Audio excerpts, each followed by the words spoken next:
We already touched this subject before the interview. Basically, during the past 4 years, the US and European relationship has changed, and many experts are saying that it has worsened with American tariffs being imposed and talks going around about Americans leaving European allies in many ways. Can you describe what is the current US European relationship now? Where do we stand now? I think we're at a very uncertain point right now, because even though the Trump years are over for the time being, and President Biden has promised a much different and taken a much different approach to the relationship with Europe, there is still uncertainty that I see among many Europeans, and questioning whether the United States can go back to being a reliable, respectable ally, or if Trumpism could return in the future. And that means that President Biden has a lot of work to do to restore confidence in European belief and in American leadership and consistency.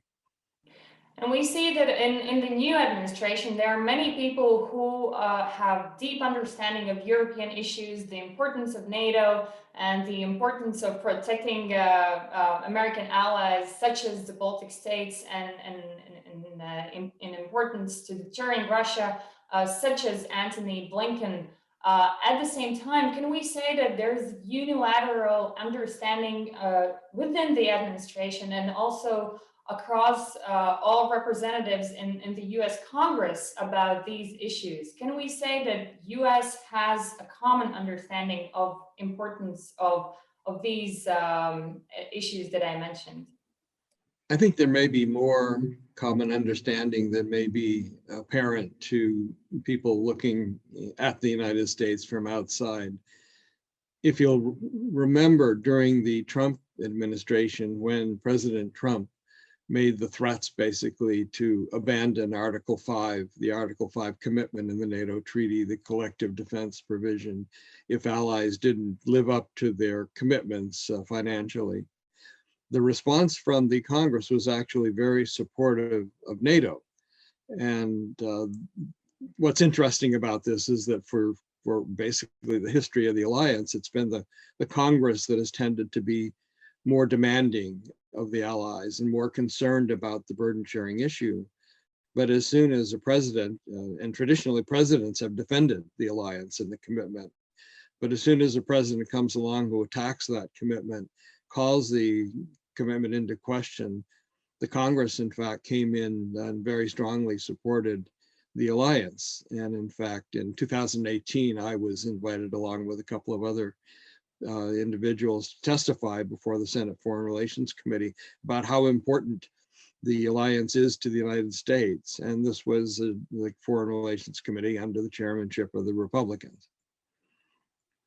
At the same time, while Washington has a common understanding, as you already mentioned, with European allies, it can be a bit different, because EU member states have sometimes trouble agreeing on a common foreign policy. And we see that sometimes the Americans have to take a lead when it comes to deterring Russia, especially. And one other example could be about having a stronger opinion of building Nord Stream 2 pipeline, for example. So do you see that Washington sometimes has to take the lead, where Europeans are in a way just following behind and having just more opinions, and when they're struggling to actually agree on some issues, like I mentioned? Well, of course, there's a long history here. History is always important to recall that the Europeans have gotten used to, in many ways, the United States providing leadership. And even though that's a love-hate relationship there, because very often the Europeans hate the United States having providing this leadership and dominating European perspectives and choices. But when it's missing, I find that Europeans would rather have the United States at least attempt to provide leadership, and particularly when it comes to Russia. because in dealing with Russia, the United States has far more weight, let's say, in many ways. Europe has important potential economic leverage with Russia, but doesn't tend to use it necessarily. Look at Nord Stream, for example, and in some ways there are dependencies between Russia and Europe that weaken Europe's hand in dealing with Russia.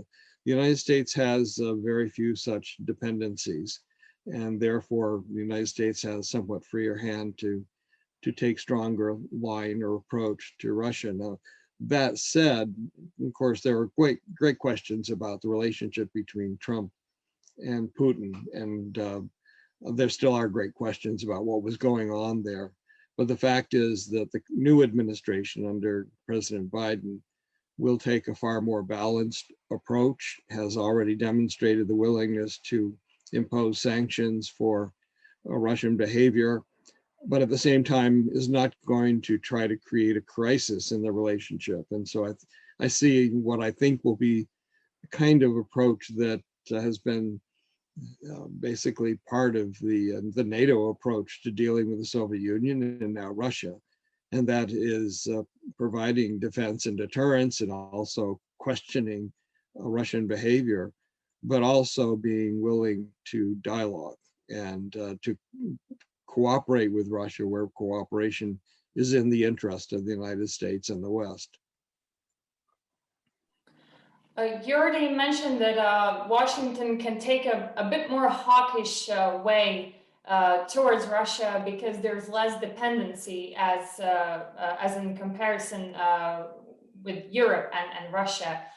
So we saw that after what happened to opposition leader Alexei Navalny, Americans actually worked together with Europeans to create these sanctions towards certain people. And many experts said that this showed that that Americans and Europeans are rebuilding their relationship. At the same time, after these sanctions were presented, our High Representative in Europe, Joseph Borrell, he said that the secondary sanctions that come together with these sanctions towards Russia, they actually affect European businesses, and as he called it, the legitimate business that Europeans do with other counterparts, particularly in Russia. So is there this common understanding that is still missing between Americans and Europeans? In a way, this question goes together with the last one, but maybe we can dwell on it a bit more. Yeah, it is always the case that there are differences in on the ground in the relationship between the United States and Russia and Europe and Russia, and there are far more economic relationships and interest.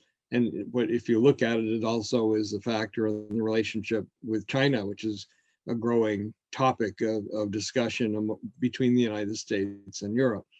These are fundamental issues that have to be discussed, and there has to be a willingness to reach compromise. And I think that's one thing where we have a huge difference between the Trump administration and now the Biden administration. President Biden has said that he's going to depend very much on multilateral cooperation and close cooperation with allies. He says that, and I'm sure he has written this, I'm quite sure I've read it from him, compromise should not be a dirty word, particularly with allies. And that's how you get progress, by making compromises, not of your very basic national interests, but around the edges. There's lots of room for compromise between the United States and Europe. And that's true in this case as well. I think the United States has to understand that European countries do have legitimate interests in their relationship with Russia. But on the other hand, Borrell perhaps was perceived here in the United States as being a little bit naive and having taken quite a fall in Moscow for the naivete. And that's unfortunate because he's a man with plenty of experience, and just his approach led him into deep water, and there was it did no good for himself or for the European Union. This is another question I was about to ask about Borrell's visit to Moscow. You already mentioned a bit how it was perceived across the ocean. Can you tell more what experts were saying, what intelligence community was talking about this? Because in Europe, many said it was a diplomatic failure. There were very strong words used about his visit to Moscow. Can you describe more reactions across the ocean in the US? I haven't seen a lot about what the intelligence community reaction was, but having been in that community many years ago, I've got a pretty good idea that the judgment was probably very similar to the European judgment, that it was a very large diplomatic failure, and that it was not something that was in the interest of the United States or in the interest of the European Union for that matter. It's in diplomats, public officials make mistakes. And I think that this is one that is judged in the United States as having been a mistake and perhaps a sign of a little bit too much pretension. And that's one of the problems between the United States and the European Union, and that I, as someone who has been an analyst of the European Union process for decades, actually, sometimes the EU gets carried away with its own sense of importance, and that's very often not backed up by the unity that is required behind that confidence. And right now, there are lots of areas of division among the Europeans that weaken the EU's hand. And I think that Borrell was caught overplaying the EU hand, and he was then embarrassed by the Russians. You already mentioned about divisions within society.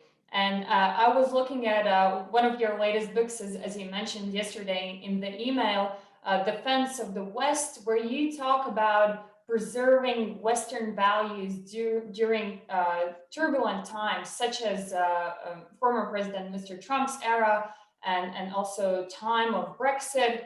We see that during the pandemic and also just during these turbulent times, the societies within European states and within Europe and within America, they become more divided. How do you see preserving these Western values in such complicated times? It comes back to remembering that there are values there, that we aren't just a transactional alliance, that the relationship among Europeans and between Europeans and the United States and Canada is one that is founded on values. We don't always live up to those values, and individual countries certainly don't always live up to those values. In fact, I would argue during the Trump administration, we were moving away from living up to those values in a number of areas, including the rule of law, which is one of the most basic ones. But the fact is that it's important for European members of the European Union to respect the fact that their union is also based on a value foundation. And it's important for all the members of NATO to have the same sense. And this is one area, I hate to sound like a big proponent of the Biden administration, but for someone who works on transatlantic relations, this is a major change in leadership in the United States. And this is an area where the values underlying the alliance will come into play. The United States and the alliance as a whole have not always lived up to the values and have tolerated, for example, governments inside the alliance, as we are doing now with Turkey, for example, and to some extent some other European governments, tolerated governments that aren't necessarily living up to the highest standards set in the preamble of the North Atlantic Treaty. So there is a practical set of challenges for those values. That's always been the case. That was the case from the very beginning when, for example, Portugal was in the alliance, even though it had an authoritarian regime, but it was critically important if the United States was going to be able to reinforce European militaries in the case of a conflict. And so those practical issues come into play, the geostrategic factors. have to be balanced against the values. But hopefully we are now at a point where the United States and Europe can talk a little bit more about how to maintain those values. And we'll have to do that to deal with the new issues that are coming along that expand way beyond the military challenges that we've seen, to include now climate change as being a big issue, and the pandemic being, all of these things require the highest level of cooperation between the United States and Europe, and we need to see more of that than we've been seeing in recent years. So the next question goes very much in hand, what you were just talking about. I will mention again, during Mr. Trump's era, there was this slogan, motto, America First. And we also saw from China that they're having this motto of Made in China 2025. And the purpose of these projects was to protect interests of their own country more than ever. And in a way, Brussels has decided to do something similar with this so-called project of strategic autonomy, where Europeans are going to aim for protecting its economy and other fields even more. Have you read about this discussion, and do you have any thoughts on this, of Europe wanting to become more independent? Well, I focused on that issue more from the perspective of European strategic autonomy and the desire for Europeans to have a greater autonomy. And what concerns me about that whole concept is that when Europeans talk about autonomy, they're not talking about autonomy vis-a-vis Russia or China. They're talking about autonomy vis-a-vis the United States.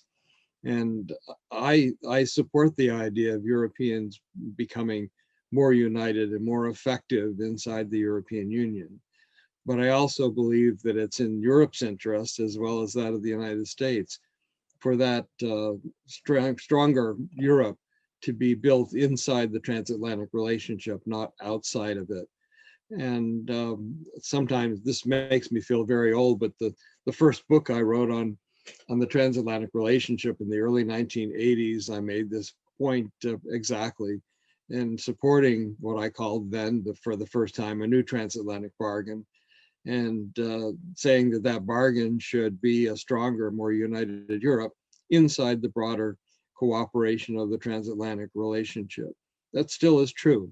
I don't think it's in the interest of Europe or the United States for Europeans to try to develop strategic autonomy that separates them from the United States, even if it does mean that Europe will take different perspectives on some issues from time to time. That will happen.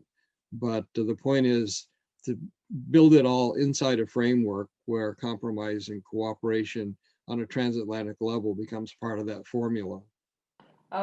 We've seen, especially President of France, Emmanuel Macron, talking about this idea, and he's not only talking about economic autonomy and protecting economic interests, he's also been talking about military autonomy and, in a way, building up European army. How independent can Europe be militarily while remaining in this relationship, transatlantic relationship that you were just talking about?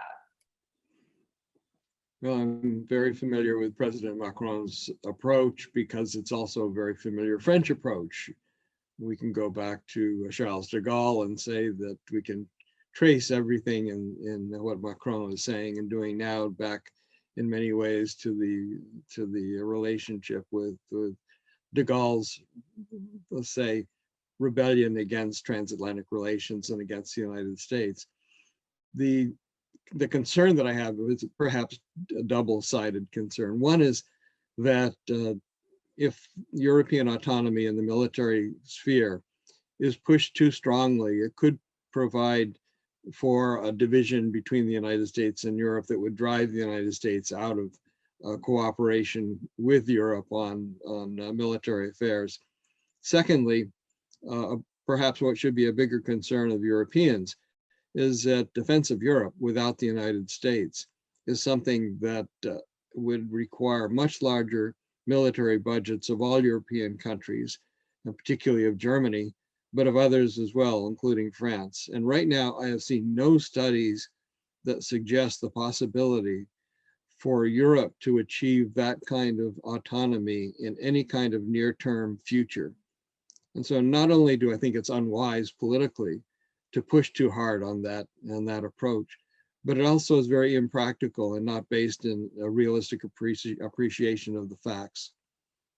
Going back to American foreign policy in general and during the new administration that we can still await, China and Southeast Asian region has become one of the hottest topics, and it's very important to Washington to invest in intelligence there and militarily. And we also see that what started during the previous administration and what might continue during this administration is withdrawal of American forces in a way Middle East. For example, in Afghanistan. So we see that these priorities of America's foreign policy, they're changing. How far up above the priorities is Europe while these priorities are changing? Is there anything that we can see as a shift in America's foreign policy in this sense when Southeast Asian region is in a way becoming more and more important? That's a good question, and I think sometimes we forget that in fact the United States has been engaged in Asia since the founding of NATO. We fought a couple of wars there in Korea and Vietnam, and so an Asian preoccupation is not something new for the United States. The fact is that as a zone of conflict, Europe certainly was persistent with the relationship with the Soviet Union through the Cold War, and has been important in terms of conflict with a major power, now Russia. But the fact is that there always has been a focus in American foreign policy also on Asia. Today, the priority of the relationship with China is obviously growing. I think this is increasingly recognized in Europe. And perhaps Europeans feel concerned that they no longer are the most important conflict zone going on, and that Asia is becoming more of one. I think that this is perhaps too limited a perspective, because to the extent that China is threatening or challenging to the United States and to Europe for that matter, the fact is that Europe becomes a critically important ally of the United States if Europe recognizes that it is in that relationship as well. And so you can say we're not as focused, the United States is not as focused on Europe from one point of view, but from another point of view, Europe is critically important. If the United States does have a challenging relationship with China, we are much stronger if we are working on that relationship in cooperation with our European allies, rather than fighting each other over economic interests or other perspectives. And so that I think it requires a shift of focus and a shift of priorities. That doesn't mean diminishing Europe's importance. I would say in many ways for the United States, it means Europe is more important, particularly if Russia and China tend to start working together, as for example, they just announced that they're doing in terms of the moon, and a base establishing an operational base on the moon. This is something that I'm not saying that it necessarily is a huge challenge or threat to the West, but it is a sign of the fact that the United States and Europe are both going to be better off working with each other rather than working against each other. All right, thank you so much for all your insights. Maybe there's something that you wanted to mention on any of these issues that we discussed, that you talked about. Maybe there's something that I didn't ask you. Oh, I think you asked excellent questions, and I think we managed to touch on most of the important issues. Remember, you're hearing from someone who has always been a strong believer in the importance of transatlantic relations. I continue to believe that. I just think we have to be realistic about how they fit into the overall scale of things. And it is a challenging time. So it's something that I think we on both sides of the Atlantic will be looking to see how the Biden administration manages this. And in fact, whether the United States is able to come back and recover from some of what we lost during the Trump years. Yeah, there are indeed turbulent times ahead of us, especially with all the other challenges as the COVID pandemic and of course, as you mentioned, climate change and also other issues. Thank you so much for joining this interview, and thank you for all your very useful insights on all of these issues. I hope we can meet again online or in person sometime in the future again. Thank you so much. I look forward to that. Thank you.